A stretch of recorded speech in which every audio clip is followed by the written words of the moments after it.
राधा की शादी अरविंद से हुई थी। अरविंद एक साधारण नौकरी करता था, जबकि उसकी पत्नी राधा एक सरकारी अधिकारी थी। शादी के बाद राधा ने सोचा था कि उसे एक प्यार करने वाला परिवार मिलेगा, लेकिन उसकी सास कमला देवी का व्यवहार शुरू से ही अलग था। कमला देवी अपने छोटे बेटे मोहित को आंखों का तारा मानती थी और अरविंद को केवल जिम्मेदारियों का बोझ उठाने वाला बेटा समझती थी। हर त्योहार, हर पारिवारिक कार्यक्रम और हर फैसले में मोहित को महत्व मिलता, जबकि अरविंद और राधा की उपेक्षा की जाती। राधा ने कई बार महसूस किया कि उसकी सास उसे बहू नहीं बल्कि एक कमाने वाली मशीन समझती है। जब भी वह गांव जाती, उससे घर के सारे काम करवाए जाते, जबकि छोटी बहू आराम से बैठी रहती।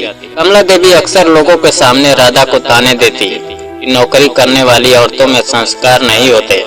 राधा सब कुछ चुपचाप सहती रही, क्योंकि वह अपने पति को उसकी माँ के खिलाफ नहीं करना चाहती थी।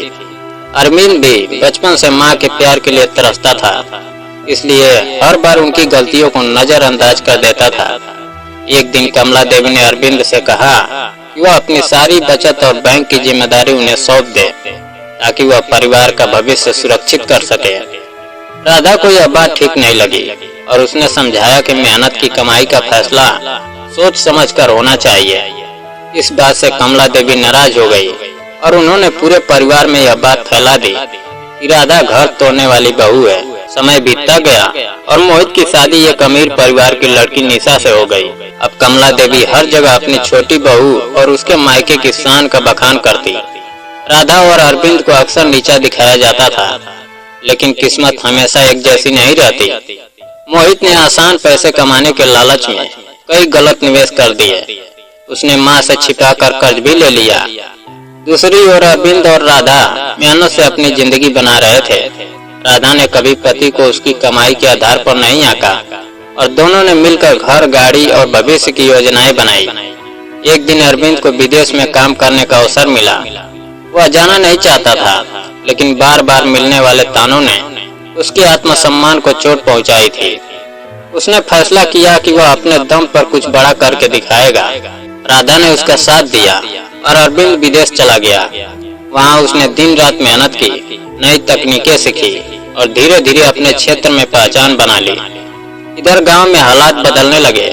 जिस छोटी बहू को कमला देवी सिर पर बिठा कर रखती थी, उसके परिवार की आर्थिक स्थिति कमजोर हो गई।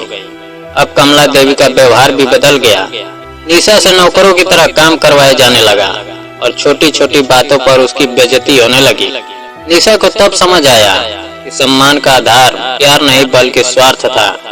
आखिरकार उसने अपने आत्मसम्मान के लिए अलग होने का फैसला किया। दूसरी तरफ अरविंद विदेश में सफल होता गया। कुछ वर्षों बाद वह बड़ी पदोन्नति, सम्मान और अच्छी बचत के साथ वापस लौटा। उसके लौटते ही कमला देवी फिर से उसके आसपास मंडराने लगी। उन्हें उम्मीद थी यह बड़ा बेटा उनकी सारी समस्याएं हल कर देगा। तभी एक बड़ा सच सामने आया। अरविंद को पता चला कि जिन पैसों से उसने गांव में जमीन खरीदने के लिए मां को रकम भेजी थी, वह जमीन उसके नाम नहीं बल्कि मोहित के नाम कर दी गई थी। मोहित ने वही जमीन गिरवी रखकर कर्ज लिया और बाद में सारा पैसा बर्बाद कर दिया। यह सुनकर अरविंद का दिल टूट गया। उसे पैसों से ज्यादा दुख इस बात का था कि उसकी मां ने उसके भरोसे को बेच दिया था। उसने शांत स्वर में कहा कि आज उसे समझ आ गया कि उसकी नजरों में वह बेटा नहीं बल्कि केवल संसाधन था। कमला देवी ने बहुत सफाई दी, लेकिन अब देर हो चुकी थी। कुछ समय बाद मोहित कर्ज से परेशान होकर घर छोड़कर चला गया। कमला देवी अकेली पड़ गई। जिन लोगों के लिए उन्होंने अपना सब कुछ दांव पर लगाया था, वही लोग मुश्किल समय में साथ नहीं थे। इसी बीच उन्हें गंभीर बीमारी ने घेर लिया। अस्पताल में भर्ती होने पर उनके पास कोई नहीं था। खबर मिलते ही अरविंद और राधा पहुंचे। उन्होंने इलाज का पूरा खर्च उठाया, अच्छे डॉक्टरों की व्यवस्था की और हर सुविधा उपलब्ध कराई। कमला देवी को उम्मीद थी कि बेटा सब भूलकर पहले की तरह उनसे लिपट जाएगा, लेकिन अरविंद के मन में वर्षों का दर्द जमा था। उसने माँ से कहा कि वह अपना कर्तव्य निभाएगा, क्योंकि वह उनका बेटा है। लेकिन बचपन में जो प्यार उसे नहीं मिला, उसे अब वापस नहीं पाया जा सकता। कमला देवी की आंखों से आंसू बह निकले। पहली बार उन्हें एहसास हुआ कि पक्षपात उनके अपने परिवार को उनसे दूर कर दिया। अस्पताल से लौटते समय राधा ने देखा कि अरविंद बाहर बैठा चुपचाप रो रहा है। उसने उसके कंधे पर हाथ रखा और कहा कि इंसान की पहचान उसके बदले से नहीं बल्कि उसके व्यवहार से होती है। उन्होंने तय किया कि वे कमला देवी की देखभाल करेंगे, लेकिन अपनी सीमाएं भी बनाए रखेंगे। समय के साथ कमला देवी को अपनी गलतियों का एहसास हुआ। उन्होंने समझा कि जिस बेटे को उन्होंने हमेशा कम आंका वही सबसे ज्यादा जिम्मेदार निकला। कुछ महीनों बाद राधा और अरविंद को माता पिता बनने की खुशखबरी मिली। उस दिन अरविंद ने कहा कि वह अपने बच्चों के साथ कभी भेदभाव नहीं करेगा, चाहे बेटा हो या बेटी। राधा मुस्कुरा दी क्योंकि उसे पता था कि उसके पति ने अपने दर्द से सबसे बड़ी सीख हासिल की है। इस कहानी की सीख यही है कि परिवार केवल खून के रिश्तों से नहीं चलता बल्कि सम्मान, न्याय और विश्वास से चलता है।